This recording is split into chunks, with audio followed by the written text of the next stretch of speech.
Olá! Tem umas histórias de vida que, quando a gente olha de perto, parecem até mentira, de tão impressionantes. A de hoje é exatamente uma dessas. Vamos mergulhar na trajetória de um homem cuja energia e impacto foram, bem, monumentais. John Wesley.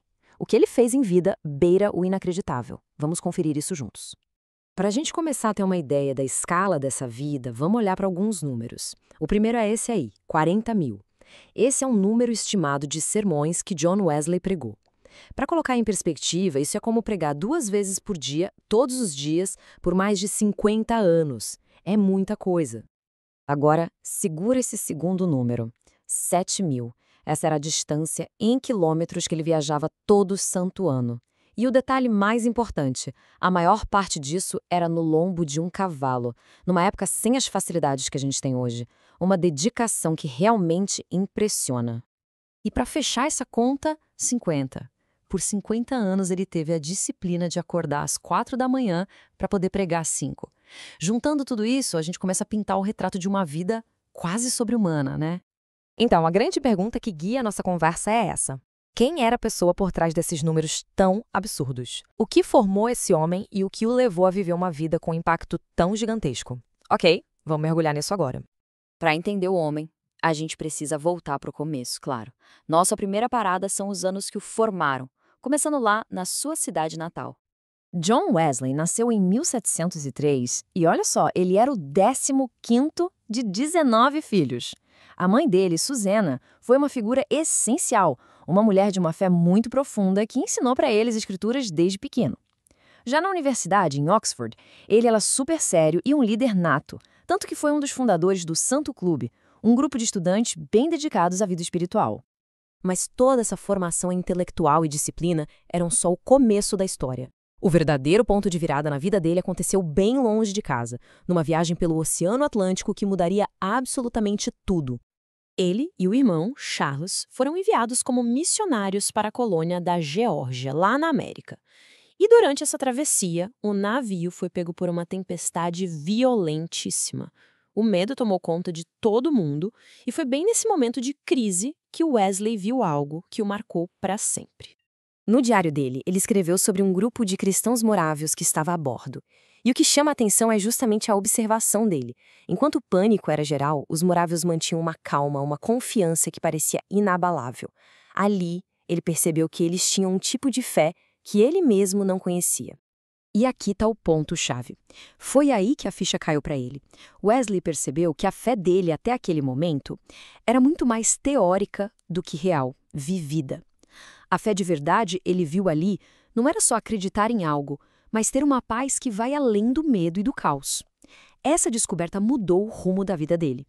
Quando ele voltou para a Inglaterra com essa nova convicção, a pregação dele ganhou uma força incrível. Mas essa mensagem de uma fé mais profunda e pessoal não foi bem recebida por todo mundo, não. Muito pelo contrário, gerou uma oposição fortíssima. Esse slide mostra bem o contraste. De um lado, Wesley enfrentava multidões furiosas, era apedrejado e alvo de todo tipo de calúnia. Do outro lado, a resposta dele era de uma coragem e uma serenidade impressionantes. Era a fé da tempestade, sabe? Só que agora sendo vivida em terra firme. E o curioso é que mesmo com toda essa perseguição, o movimento ao redor de Wesley não enfraqueceu. Pelo contrário, cresceu e se organizou. A sua abordagem única e sua dedicação incansável deram origem a um movimento totalmente novo na história. E foi assim que surgiu o nome Metodistas. No início, era quase um apelido, mas que acabou pegando porque descrevia perfeitamente a essência da liderança do Wesley, sua incrível capacidade de organização e os métodos super engenhosos que ele usava para estruturar aquela comunidade que não parava de crescer. E essa organização se mostrava de formas bem práticas, viu? Ele criou uma rede de pregadores que viajavam por todo lugar, estabeleceu uma conferência anual lá em 1744 para governar o movimento e ainda planejou escolas para a formação intelectual dos líderes. Ele não estava só inspirando, ele estava construindo algo para durar. A liderança dele era impressionante. Além de guiar a igreja, ele é um leitor voraz, um estudioso que escreveu livros populares sobre um monte de assuntos. Ele realmente acreditava na união entre o conhecimento, a cultura e a vida cristã. E, para completar, seu irmão Charles compôs hinos que transformaram a adoração da época. Então, Qual foi o resultado final de 88 anos de uma vida tão intensa? O legado de John Wesley foi muito, mas muito além da sua própria vida e do seu país. Essa linha do tempo dá um bom resumo dessa jornada longa e cheia de frutos.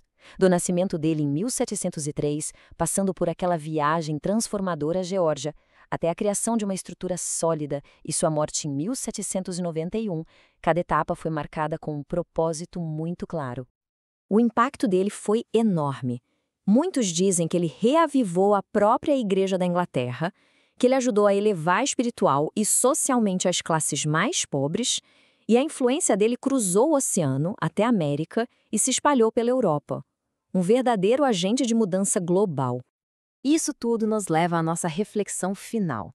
A vida de John Wesley, com toda a sua disciplina, coragem e genialidade para organizar, levanta uma questão bem profunda. O que é preciso para que uma única vida consiga deixar uma marca tão forte e duradoura no mundo? Uma boa pergunta para a gente levar dessa análise.